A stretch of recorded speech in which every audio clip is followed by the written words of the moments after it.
ताटाची शोभा आणि जिभेची चव वाढवणारी आज आपण खमंग खुसखुशीत आणि अगदी 2 ते 2.5 महिने टिकणारी लसणाची चटणी कशी बनवायची ते बघणार आहोत। गरमागरम डोसे, आंबोळी किंवा घावण असेल, पराठे असतील, थालीपीठ असतील, आता त्याच्याबरोबर सुद्धा तुम्ही हे खाऊ शकता। एखाद्या दिवशी घरामध्ये भाजीला काही नाही तर गरमागरम फुलके, पोळी किंवा भाकरी बरोबर तुम्ही हे खाऊ शकता। वरण भाताबरोबर तोंडी लावून खाण्यासाठी एकदम मस्त लागतं। शिवाय चटणी बनवताना अजिबात थेंबरही तेलाचा उपयोग केलेला नाही। यामध्ये काही पौष्टिक जिन्नस घातलेली आहे तर त्यामुळे ही चटणी आणखीन जास्त पौष्टिक होणार आहे। तर चटणी जर आवडली तर एक लाईक नक्की करा। रेसिपीला सुरुवात करूया। सर्वप्रथम गॅसवर आपण एक कढई गरम करत ठेवलेली आहे। कढई छान गरम झाली की मेजरिंग कप किंवा घरातल्या एखाद्या कोणत्याही वाटीच्या प्रमाणाने घेतलेली सगळी जिन्नस कपाने किंवा चमचाने आपण मोजून घेणार आहोत। इथे आपण अर्धा कप आणि वजनी म्हणाल तर साधारणतः 100 ग्राम प्रमाणात कच्चे शेंगदाणे घेतलेले आहेत। शेंगदाणे चटणीमध्ये घाला कारण चवीला अगदी छान लागते। शिवाय यामध्ये स्वतःचं तेल सुटतं म्हणून वेगळं यामध्ये तेल वगैरे तुम्हाला वापरावं लागत नाही। शेंगदाणे भाजायचे असतील तर अजिबात घाई करायची नाही, अगदी निवांतपणे तुम्हाला भाजून घ्यायचंय। चपाती किंवा भाकरी झालेल्या तव्यामध्ये सुद्धा तुम्ही ही चटणी तयार करू शकता। म्हणजे सुरुवातीला असा हा शेंगदाणा त्यावर चांगला कुरकुरीत भाजला जातो, अगदी आतपर्यंत चांगला कडक झाला की चटणीला तेल सुटतं आणि चटणीला वेगळं तेल तुम्हाला वापरावं लागत नाही। रंग थोडासा मस्त कुरकुरीत झालेला आहे, यातून छान सुगंध यायला सुरुवात झालेला आहे। मोठ्या आचेवर 2 मिनिटं आणि मध्यम आचेवर 7 ते 8 मिनिटं असं हे मस्त खरपूस शेंगदाणा आपण भाजून घेतलेला आहे। एका सेपरेट ताटावर काढून थोडासा थंड करायला ठेवून देणार आहोत। आता सेम कढईमध्ये अर्धा चमचा आपण इथे साधं जिरं घेतलेलं आहे। अन्न पचायला मदत करतं किंवा खमंगपणा आपल्या चटणीला येतो। आता सारख्याच चमचाने इथे आपण बरोबर 1 चमचा जवस किंवा ज्याला आपण आळशी म्हणतो ना ते घेतलेलं आहे। आता चटणीमध्ये आळशी कोणी तसं घालत नाही या लसणाच्या चटणीमध्ये, पण हे आपण आवर्जून घालतो कारण असं हे वेगळं खाल्लं जात नाही। चटणी कशी रोजच्या रोज खाल्ली जाते जेवणाबरोबर, मग हे पौष्टिक जिन्नस थोड्या प्रमाणात का होईना आपल्या पोटात जातात, म्हणून आपण इथे आळशी वापरलेली आहे। 2 चमचे पांढरे तीळ घेतलेले आहेत। तसं बघायला गेलं तर पांढरे तीळ सुद्धा खाल्ले जात नाही, म्हणून असं चटणी बरोबर आपण घातलेलं आहे कारण यामध्ये भरपूर प्रमाणात आपल्या हाडांच्या मजबूतीसाठी कॅल्शियम असतं, म्हणून आपण इथे तीळ वापरलेलं आहे। अर्धा चमचा खसखस घेणार आहोत। खसखस एकदा मायग्रेनसाठी चांगलं, महिलांच्या मासिक पाळीसाठी किंवा हाडांच्या दुखण्यासाठी खसखस खूप जास्त उपयुक्त आहे।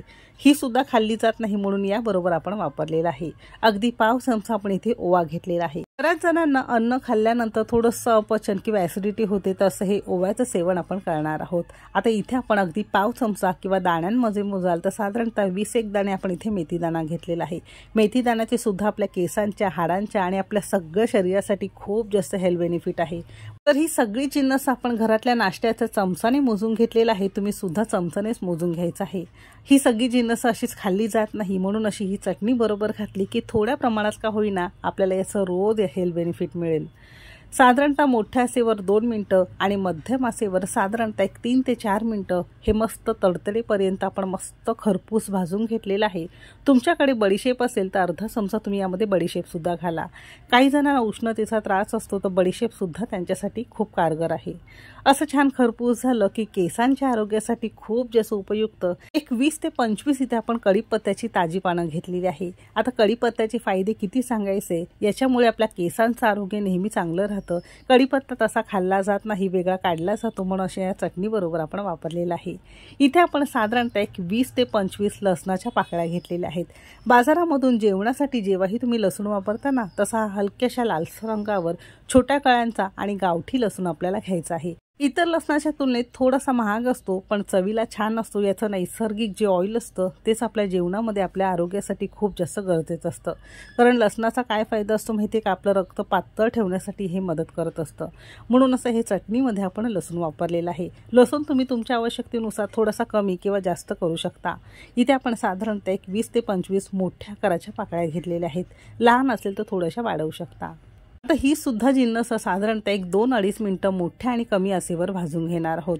तसं यातलं थोडंसं मॉइश्चर कमी होतं। तुम्हाला असेल तर लसूण सोलायचा, कढीपत्ता सोलून घ्यायचा आणि पंख्याखाली ना एक रात्रभर किंवा 5-6 तास असंच आपल्याला मोकळं सोडायचं आहे। म्हणजे पाण्याचा अंश कमी होतो। न भाजता डायरेक्ट तुम्ही चटणीमध्ये वापरलं तरी सुद्धा चालू शकेल। अजिबात उन्हामध्ये ठेवायचं नाही, कारण उन्हामध्ये ठेवलं की याचा फ्लेवर कमी होतो। ही सगळी जिन्नस खरपूस भाजलेली आहे। गॅस बंद करून हे थंड करायला ठेवायचं आहे। ज्याही मिक्सरच्या भांड्यामध्ये तुम्हाला चटणी करायची स्वच्छ कोरडा असावं, एक थेंबही पाण्याचा अंश नसावा, नाहीतर चटणी तुमची लवकर खराब होईल। इथे आपण अगदी स्वच्छ कोरडं भांडं घेतलंय। हवं असेल तर शेंगदाण्याची सालं काढून तुम्ही इथे वापरू शकता। सालामध्ये खूप जास्त प्रमाणात जीवनसत्व असतं, म्हणून आपण इथे सालांसकट घेतलेलं आहे। लक्षात असू द्या, सगळी जिन्नस थंड झाल्यानंतरच आपण मिक्सरच्या भांड्यामध्ये काढून घेणार आहोत। नंतर भाजलेली जिन्नस सुद्धा चांगली थंड झालेली आहे आणि ही सुद्धा शेंगदाण्यावर काढून घेतलेली आहे। चटणीला रंग छान येण्यासाठी इथे आपण 2 चमचे आपला कुकिंग तिखट मराठीचा स्पेशल काश्मीरी मिरची पूड घातलेली आहे। तिखट नसते, मात्र चटणीला रंग अगदी मस्त येतो। चवीपुरतं किंवा अर्धा चमचा मीठ घेतलेला आहे आणि अगदी पाव चमचा यामध्ये आपण हिंग पूड घेतलेली आहे। हिंगाचे सुद्धा खूप जास्त हेल्थ बेनिफिट असतात। एक तर चवीबरोबर आपल्या शरीरासाठी सुद्धा खूप जास्त गरजेचे आहे। मिक्सरला चटणी फिरवताना अगदी गच्च काठोकाठ न भरता थोडी थोडी घ्यायची आणि चालू बंद करत थोडीशी जाडसर आपण ही चटणी मिक्सरला फिरवून घेतलेली आहे। तुमच्याकडे जर खलबत्ता असेल तर खलबत्त्यामध्ये सुद्धा तुम्ही अशी ही मोठी किंवा जाडसर चटणी करून घेऊ शकता। लसणाच्या या चटणीचा सगळ्या घरात मस्त सुगंध पसरलेला आहे। नुसत्या सुगंधाने खावीशी वाटणारी आणि 2 ते 2.5 महिने टिकणारी ही मस्त लसणाची खुसखुशीत खमंग चटणी खाण्यासाठी तयार झालेली आहे। थालीपीठ असेल, आंबोळे असतील, घावण असेल, डोसे असतील तर त्याच्याबरोबर तुम्ही खाऊ शकता। तयार चटणी एखाद्या हवाबंद डब्यामध्ये साधारणतः 2 ते 2.5 महिने फ्रीजच्या बाहेर व्यवस्थित राहते आणि फ्रीजमध्ये 3 ते 3.5-4 महिने अगदी व्यवस्थित राहते। अजिबात खराब होणार नाही, कारण आपण यामध्ये एक थेंबही तेलाचा किंवा पाण्याचा उपयोग केलेला नाही। तर अशी ही चटणी नक्की करून बघा, कशी वाटली कमेंट करून नक्की सांगा। जर आवडली असेल तर एक लाईक नक्की करा। चला तर मग भेटू एक मस्त आणि जबरदस्त रेसिपी सोबत। तोपर्यंत मस्त खा आणि स्वस्त रहा।